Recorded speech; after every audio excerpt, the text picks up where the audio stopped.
예, 배려하는 마음과 전문가의 탁월성, 배려하는 마음과 전문가의 탁월성이라는 제목으로 하나님 말씀 증거하도록 하겠습니다. 우리가 아름다운 인생을 살고 싶은 마음들이 다 있죠. 아름다운 인생을 살기 위해서는 반드시 내가 속한 공동체가 아름다워야 됩니다. 홀로서는 절대로 아름다운 인생을 살 수 없다는 것입니다. 그래서 내가 잘 살기 위해서는 내가 소속한 공동체를 잘 살게 만들어야 돼요. 이게 지혜인데 이거 모르는 바보들 결국은 죽도록 노력만 하고 불행한 인생을 산다는 것입니다. 그런 아름다운 공동체에는 두 가지 요소가 있어야 되는데 그 공통에 들어가면 설레임이 있는 거예요. 이게 설레임을 주는 공동체, 좋은 공동체입니다. 자꾸 설레임 있게 만들어야 돼요. 그러니까 새로운 일도 해야 되고 가치 있는 일 해야 되고 그럼 사람이 설레임이 생기잖아요. 또 하나는 하나됨을 이루어야 됩니다. 가면 싸우고 다투고 하면 누가 가겠어요. 그래서 공동체가 좋은 공동체 되기 위해서는 설레임을 주는 공동체, 하나됨을 이루는 공동체. 사실 교회 공동체가 이런 거 아닙니까? 성령께서 우리에게 날마다 설레임을 주시고 성령께서 하나 되게 하신 것을 힘써 지키라 그러잖아요. 그래서 좋은 교회, 이건 아름다운 공동체 요소가 똑같다는 것입니다. 설레임을 주느냐, 하나됨을 주느냐. 여러분 결혼해서 가정을 이룰 때도 마찬가지입니다. 아름다운 가정을 이룬다는 게 뭐예요? 가정에 항상 설레임이 있어야 돼요. 자녀들은 예언할 것이요, 청년들은 환상을 보고 아비들은 꿈을 꾸리라. 그게 설레임이잖아요. 그리고 하나됨을 이루는 거예요. 다투지 않냐고 똑같은 방향을 향해 나아가는 거. 그게 아름다운 가정이 될 수 있다라는 것입니다. 이어령 씨라고 계시죠? 이제 늙음악해 예수 믿고 지금 굉장히 크게 쓰임 받는 분인데 이분이 이렇게 얘기하더라고요. 인생에서 가장 소중한 게 뭐냐? 이분은 이제 독특한 얘기를 많이 하니까 동행이다 그랬어요. 그런 의미에서 자기는 세상적으로는 굉장히 성공한 인생 같이 보이지만 실패한 인생이다. 내가 이제까지 평생토록 나이 들 때까지 동행했던 것들이 다 떨어져 나갔대요. 그러니까 그 동행은 망할 것들만 동행했고 실제로 가치 있는 것들은 동행하지 못했다라는 거예요. 그러므로 이분의 해석이에요. 인생 잘 살기 위해서는 영원한 것들을 놓고 같이 동행하라고. 여러분 혼자 가십니까? 그런 거 힘든 인생이에요. 동행자가 있다라는 거, 동역자가 있다라는 거, 이게 잘 사는 인생이라는 것입니다. 그러기 위해서 이제 필요한 것들이 뭐냐? 하나됨이겠죠. 하나됨을 이루면서 나아갈 수 있는 그런 모습이 있기를 바랍니다. 오늘 그 세 가지 지금 얘기를 했습니다. 이 시민법에 관한 얘기인데 첫 번째 노예 얘기잖아요. 거기서는 약한 자를 소중히 여겨라. 종이라고 함부로 대하면 안 된다. 약한 자를 소중히 여기라. 또 하나는 이제 폭력 얘기를 하고 있잖아요. 폭력, 생명을 소중히 여겨라. 폭력은 마귀로부터 온 것이다. 이제 폭력은 아니다. 이 말씀을 하시고 이제 세 번째는 이제 한마디로 얘기하자면 책임지는 인생을 살라는 거예요. 28절 보니까 이제 소가 있습니다. 소가 이렇게 뭐 들이받았어요 사람을. 그리고 소 죽여버리라는 거예요. 그 다음에 29절을 보니까 소가 들이받는 버릇이 있는 소가 있잖아요. 강아지도 키워보면 강아지 습성이 있잖아요. 그죠? 마찬가지로 소도 이렇게 습성이 있는가 봐요. 우리는 뭐 소를 잘 안 키우니까. 근데 알고도 들이받으면은 소도 죽이고 그 주인도 죽여버리래요. 이게 무슨 얘기입니까? 사고 방지하지 않은 주인의 책임이 있다라는 것입니다. 그다음 33절을 보니까 이제 구덩이가 있는데 구덩이 파다가 밤 돼가서 이제 갈 거 아니에요. 그러다가 누가 빠지면은 그것도 배상하라는 얘기고.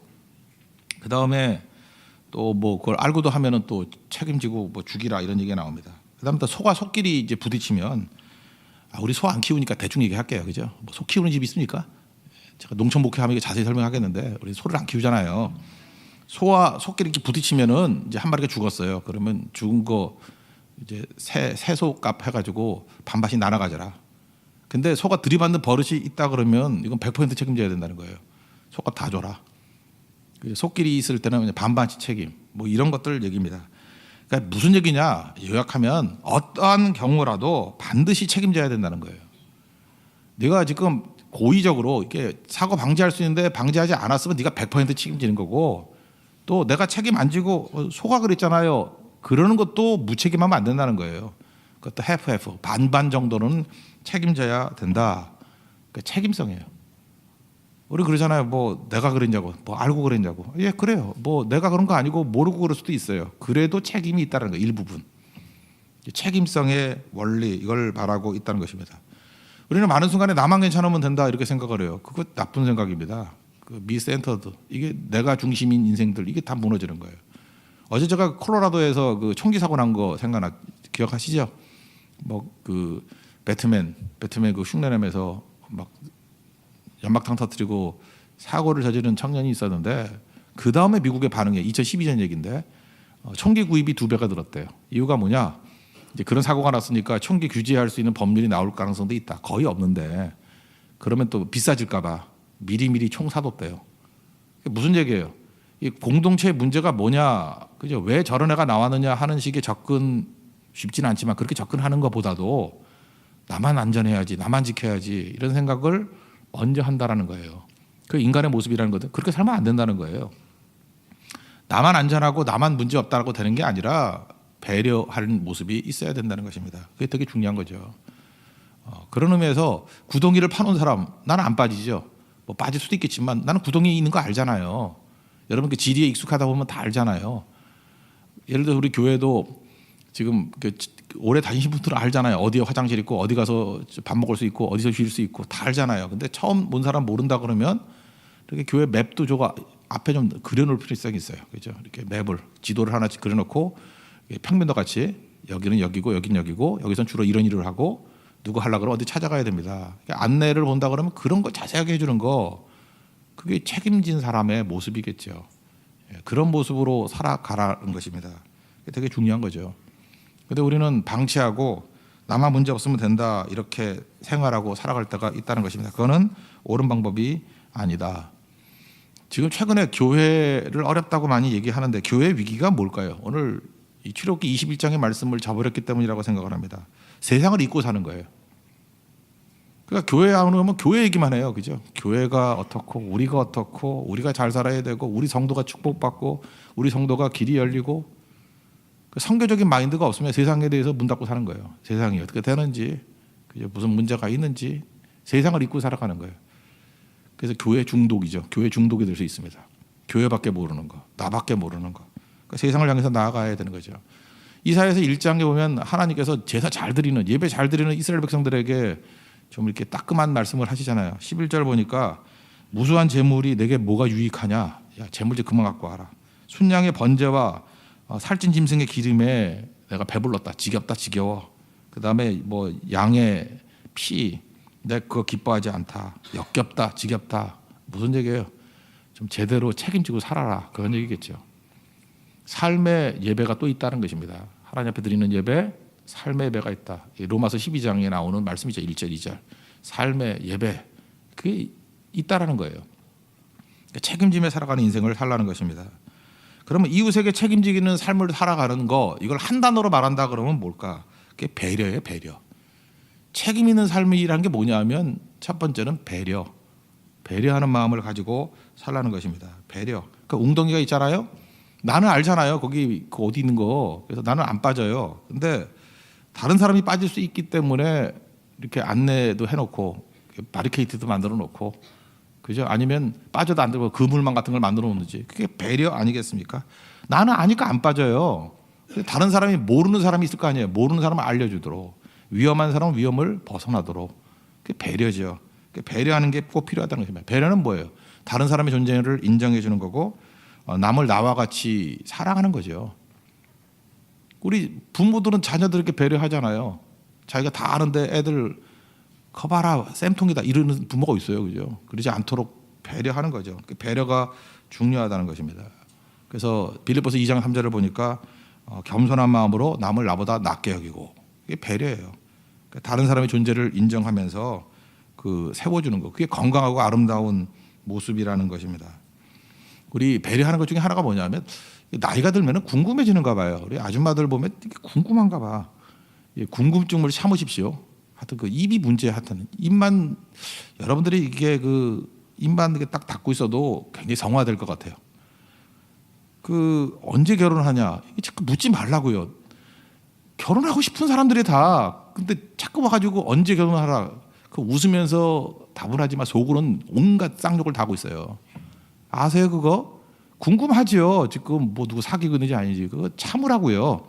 굳이 알고 싶으면 기도로 하나님께 아뢰보세요. 하나님 저 사람이 사귀고 있는지 아닌지 물론 하나님 안 가르쳐 주겠지만 또 알아야 또 세게 기도하면 가르쳐 줄지 참으라. 궁금한 걸 참으라고요. 또 하나 결혼했습니다. 애 언제 낳냐고 그 사람들이 더 괴로운 거예요. 뭘 언제 낳기는 그 날 때 되면 낳는 거지.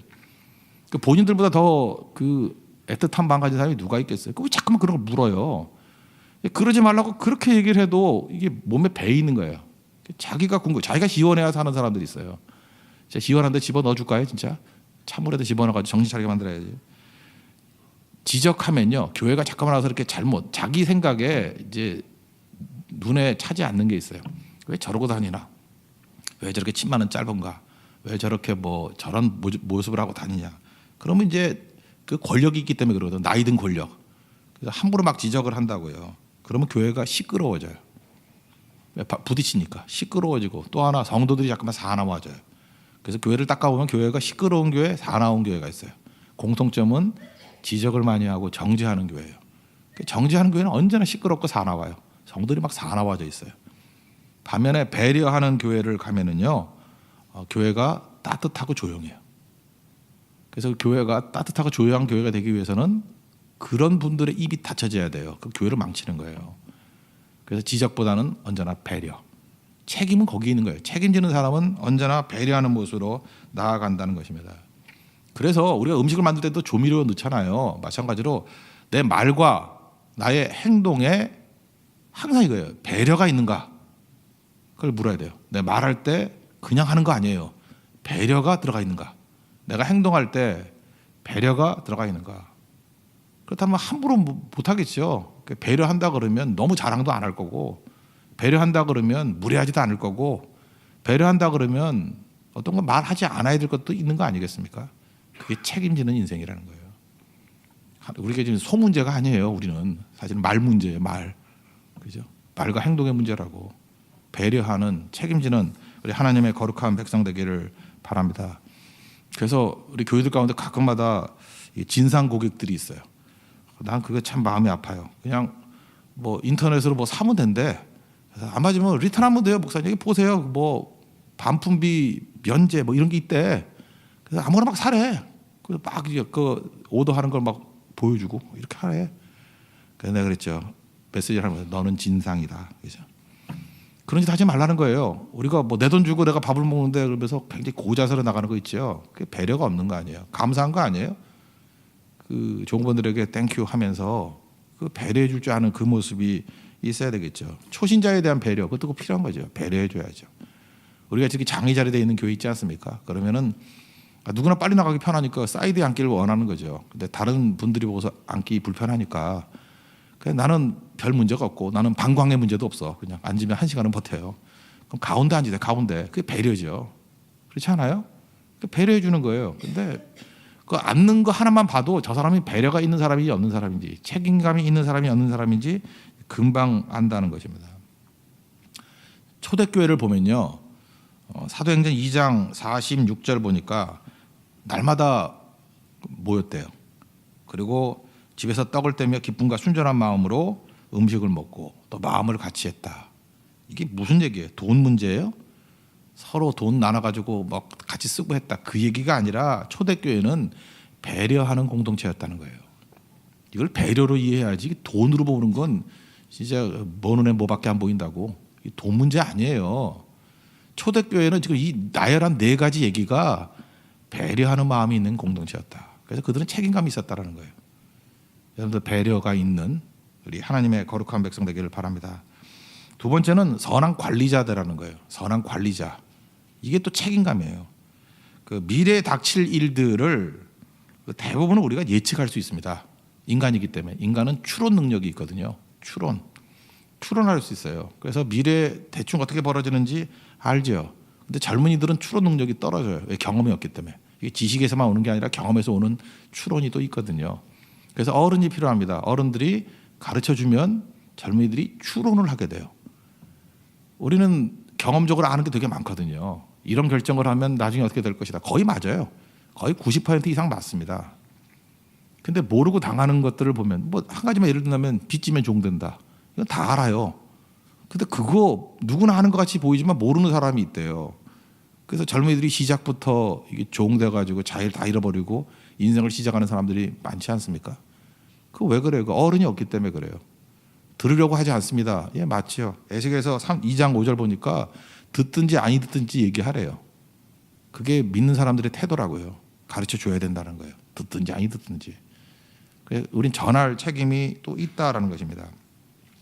그러므로 우리가 책임진다는 건 뭐냐 하면은 우리 기독교의 특징이 뭐냐? 자연이 있죠, 자연. 자연을 보고 놀라거나 막 놀라. 그래서 자연 보고 너무 놀라면 안 돼. 와 대단하다. 뭘 놀라긴.